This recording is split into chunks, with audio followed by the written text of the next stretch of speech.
Gold trusted gold buyers మీరు తాకట్టు పెట్టిన బంగారాన్ని విడిపించి ఈ రోజు ఉన్న మార్కెట్ ధరకు కొనబడును.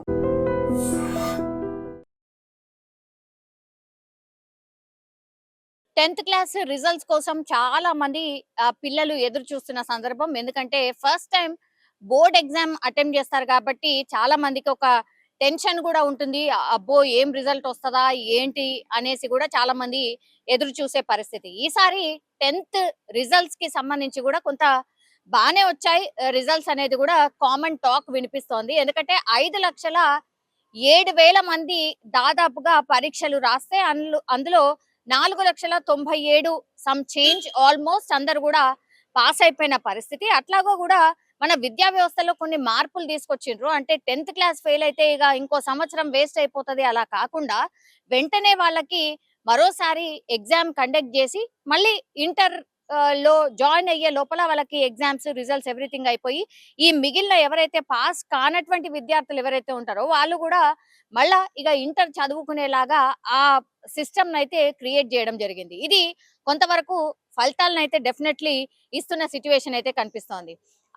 ఇంకోటి ఏంటంటే విద్యార్థులు చాలా ఒత్తిడిలో ఉండి కూడా కొంతమంది నిన్న మొన్న కూడా ఒక 2-3 ఇన్సిడెంట్స్ లో పాపం 10వ తరగతిలో నేను పాస్ అవుతానా ఫెయిల్ అవుతానా అని కొంతమంది ఆత్మహత్య చేసుకున్న సందర్భం కూడా కనిపిస్తోంది. అసలు నిజంగా అంటే పిల్లలకు కొంత అవగాహన కూడా కల్పించాలి. ఇది పాస్ కాకపోతే మళ్ళా ఇంకోసారి ఎగ్జామ్ అటెంప్ట్ చేయొచ్చు. అట్లాగే మళ్ళా ఇంటర్ కూడా మనం వెళ్ళొచ్చు.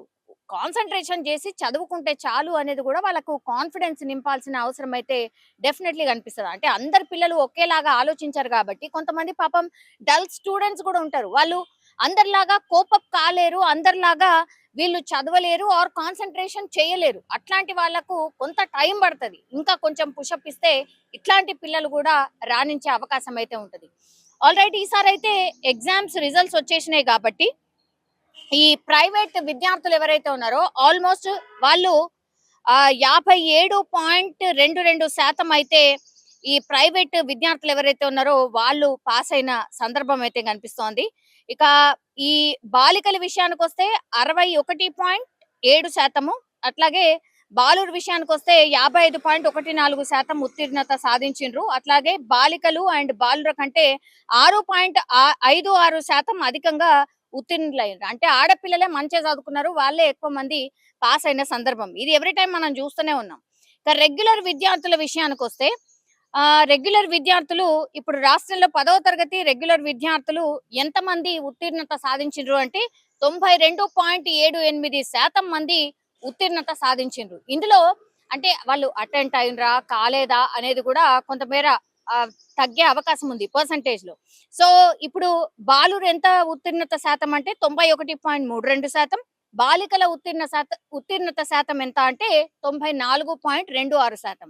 ఇక్కడ కూడా 2% ఈ బాలుర కంటే ఈ బాలికలే ఉత్తీర్ణత అయినటువంటి సిచ్యువేషన్ అయితే కనిపిస్తోంది. సో ఇక్కడ ఆడపిల్లలు కొంతమేర మంచిగా చదువుకున్నట్టు మనకైతే ఈ రిజల్ట్స్ ని బట్టి అర్థమవుతోంది. ఇక రెసిడెన్షియల్ పాఠశాలలో 98.79% ఉత్తీర్ణత సాధించారు. బీసీ వెల్ఫేర్ లో 97.79% ఉత్తీర్ణత, మంచి రిజల్ట్స్. సోషల్ వెల్ఫేర్ లో 97%, అట్లాగే ట్రైబల్ వెల్ఫేర్ లో 97%, మైనార్టీ రెసిడెన్షియల్ లో 67.57%, మోడల్ స్కూల్లో 95.31%, అట్లాగే ఆశ్రమ పాఠశాలల్లో 95%, కస్తూర్బా గాంధీ బాలిక విద్యార్థులకు 94.42%, ప్రైవేట్ విద్యా సంస్థలకు వచ్చేసరికి 94.21%. జనరల్లీ ప్రైవేట్ దాంట్లో చదివితేనే మంచి మార్కులు వస్తాయి, మంచి ఉత్తీర్ణత సాధిస్తారు, లేదంటే ఖచ్చితంగా అందులో చదివితే మంచి మార్కులు వస్తాయి, పాస్ అవుతారు అనేది ఏదైతే ఉందో 94% ఉంది. మిగతా నేను ఇప్పుడు చెప్పినట్టు మొత్తంగా ప్రభుత్వ పాఠశాలల్లో చదివిన పిల్లల శాతం కూడా 96, 97, 95 ఇట్లనే ఉంది. సో ప్రైవేట్ కి గానీ లేదంటే గవర్నమెంట్ స్కూల్స్ లో చదువుతున్న పిల్లలకు గానీ ఈ స్టడీ వైజ్ గా మాత్రం ఎట్లాంటి డిఫరెన్స్ లేదు. ఈ ప్రభుత్వ పాఠశాలల్లో కూడా చాలా బాగా చదువుతున్నారు విద్యార్థులు, మంచి పాఠాలు చెప్తున్నారు, అర్థం చేసుకుంటున్నారు, అట్లాగే ఎగ్జామ్స్ లో మంచిగా రాస్తున్నారు అని ఈ రిజల్ట్స్ ని బట్టి అయితే అర్థమవుతున్న సిచ్యువేషన్ అయితే కనిపిస్తోంది. అండ్ ఒకటి ఏంటంటే పిల్లలు ఎవరైతే పాపం పాస్ కాలేకపోయినరో, బార్డర్ లో కొంతమంది ఎవరైతే రాయలేక అంటే ఎవరైతే మార్కులు సాధించలేకపోయినరో వాళ్ళకు మాత్రం మళ్ళా ఎగ్జామ్ ఉంటది, సప్లీ ఉంటది. దాన్ని అటెంప్ట్ చేయండి. అది ఖచ్చితంగా మొన్నటి వరకు మీరు చదువుకునే ఉంటారు కాబట్టి దాన్నే మళ్ళీ సప్లీలో ఇంకొంచెం గట్టిగా చదివితే పాస్ అయ్యి గట్టెక్కే అవకాశం ఉంటది. మీరు కూడా వీళ్ళు ఎట్లయితే పాస్ అయినరో వాళ్ళతో పాటే మీరు కూడా కాలేజ్కి వెళ్ళొచ్చు. మీరు కూడా ఫర్దర్ గా ఎదిగే అవకాశం అయితే ఉంటది.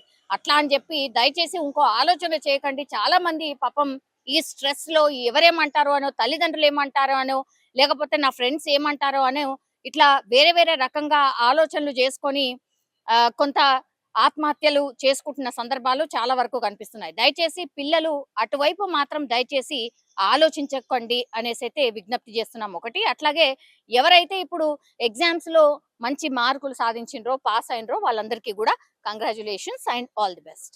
సంఘ సంస్కర్త అయిన బసవన్న జయంతి సందర్భంగా తెలంగాణ రాష్ట్ర ప్రభుత్వం 10వ తరగతి పరీక్షా ఫలితాలను అందించడం, 4,96,000 మంది విద్యార్థులు ఈ పరీక్షల్లో పాల్గొని ప్రభుత్వ పాఠశాలలు, ముఖ్యంగా రెసిడెన్షియల్ స్కూల్స్లో చదువుకుంటున్న విద్యార్థులు ప్రైవేటు పాఠశాలల కంటే మెరుగైన ఫలితాలను సాధించడము ఈ ప్రభుత్వం యొక్క పనితీరుకు గీటురాయి. మనస్ఫూర్తిగా సిబ్బందిని, విద్యార్థులను నేను అభినందిస్తున్నా. మా ప్రభుత్వం ఏర్పడిన నాటి నుంచి ఈ దేశ భవిష్యత్తు తరగతి గదుల్లోనే ఉంది. ఈ దేశంలో సమూలమైన మార్పు రావాలి అంటే ప్రతి వాడికి నాణ్యమైన విద్యను అందించాలి అనే ఆలోచన లక్ష్యంతోని, బసవన్న స్ఫూర్తితోని మా ప్రభుత్వం పనిచేస్తుంది. మీకు అందరికీ తెలుసు.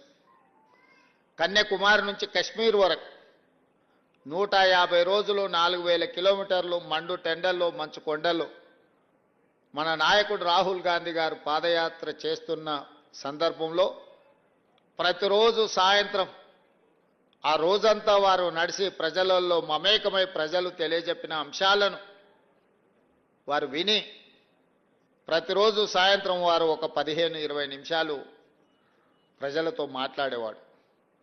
ప్రతిరోజు ఆ ప్రసంగాన్ని దాదాపుగా 150 రోజులు నిశితంగా గమనించిన. బసవన్న పేరు లేకుండా రాహుల్ గాంధీ గారు ఏ రోజు కూడా మాట్లాడలేదు. బసవన్న యొక్క ప్రభావం రాహుల్ గాంధీ గారి మీద, వారు అందించిన ఒక సామాజిక బాధ్యత, ఒక సామాజిక స్పృహ రాహుల్ గాంధీ గారి మీద ఎంత ప్రభావితం చూపించిందో వారి పాదయాత్రను బట్టి నాకు అర్థమైంది.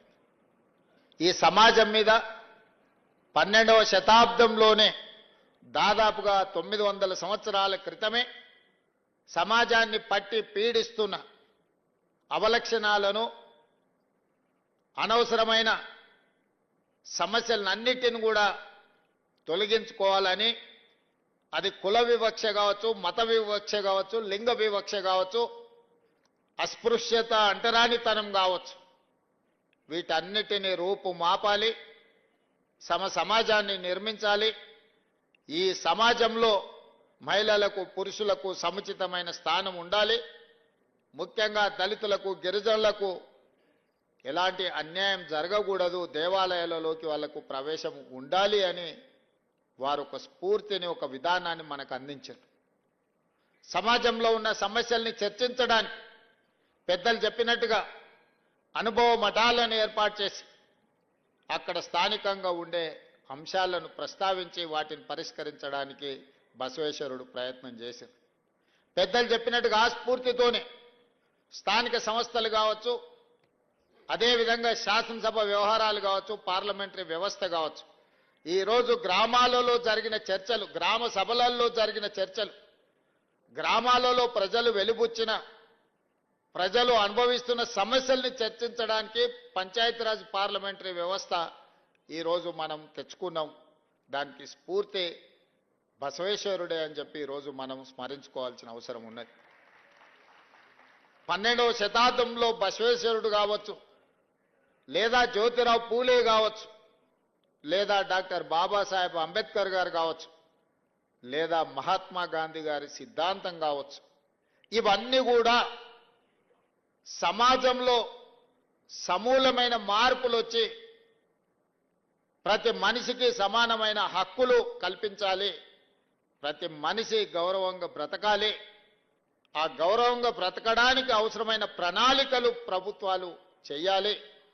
ప్రజలు ఎన్నుకున్న ప్రభుత్వం విధానపరమైన నిర్ణయాలు తీసుకొని పరిపాలనతో ముందుకు వెళ్తుంటే అందులో ఉన్న సమస్యల్ని, లోటుపాట్లను విశ్లేషించి విశదీకరించి ప్రభుత్వానికి అవసరమైన సలహాలు సూచనలు ఇచ్చి ఒకవేళ ప్రతిపక్షాలు ఇచ్చిన సలహాలు సూచనల్ని పాటించకపోతే ఆ ప్రభుత్వానికి వ్యతిరేకంగా నిరసన కార్యక్రమాలు తెలపడానికి, అవసరమైతే రాస్తారోకోలు చేయడానికి, అవసరమైతే ధర్నాలు చేసి ఆమరణ నిరాహార దీక్ష వరకైనా వెళ్ళి ప్రభుత్వం చేస్తున్న తప్పిదాలను సరిదిద్ది ప్రజలకు ఒక సుపరిపాలన అందించడానికి ప్రతిపక్ష పార్లమెంటరీ వ్యవస్థను మనం ఏర్పాటు చేసుకున్నాం. నిజంగా ప్రస్తుతం ఉన్నటువంటి సమాజం దేనికి ప్రయారిటీ ఇస్తుంది? ఆర్థిక సంబంధాల చుట్టూ మాత్రమే తిరుగుతుంది. మళ్ళీ ఎన్నికలంగానే చాలా విరక్తి కలుగుతాం. మంచి అనిపిస్తుంది కదా, లేడీస్ కూడా ఛాలెంజింగ్ జాబ్స్ చేసినప్పుడు చాలా బాగుంటది. ట్రాఫిక్ అసిస్టెంట్స్ గా నియమించిన ట్రాన్స్జెండర్స్ అందరితో సాల్యూట్ చేయించుకుంటున్నారు. ఫుడ్ డెలివరీ ఇవ్వటానికి వెళ్ళినటువంటి డెలివరీ బాయ్ అనిల్ పై కళ్ళ ముందు పెళ్ళండి